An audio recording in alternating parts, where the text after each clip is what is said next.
bad we can't count on some professional drivers to act professionally. So when I hear about two professional drivers getting into a wreck with each other, you know what's the first thing that I think? No. The first thing I think when I hear that two professional drivers ran into each other is that I'm siding with the most professional of the two professional drivers. So when I first heard the story of 4 firefighters and a delivery driver being taken to the hospital yesterday as the result of a crash between a fire truck and a delivery truck in South Phoenix, I made some assumptions. Before I lay out those assumptions and some personal observations that help solidify those assumptions, I suppose I should lay out the facts first.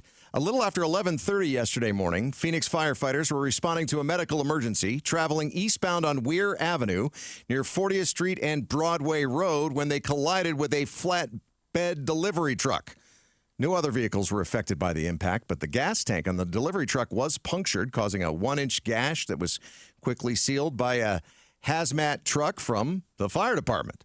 The firefighters and delivery truck driver were taken to a local hospital in stable condition as a precaution, and Phoenix police are investigating the crash. Okay, that's what we know. Now, what I assume the results of that police investigation will be. As much as cops and firefighters rib each other, the police won't pin the fault on the fire truck driver, the engineer, because he is trained to drive that huge vehicle in an emergency fashion.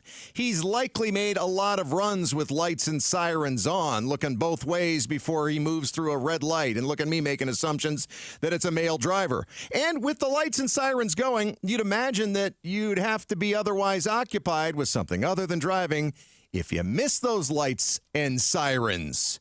So if the fire truck did indeed crash into the delivery truck, that delivery driver likely put his truck in that position through inattention. My assumptions, by the way, were girded yesterday while building my wife's birthday present. Well, not building, assembling. A glider, which she has by now discovered in the kitchen and will end up on the patio eventually. As I was outside doing that, 3 dump trucks drove through my neighborhood. They're doing a bunch of construction around the corner. And a FedEx truck drove through my neighborhood. One of those dump truck drivers was looking at his phone, driving a dump truck. The FedEx driver was speeding and looking at his phone. Don't make me be that guy that comes out and yells stuff at you. I don't want to be that guy.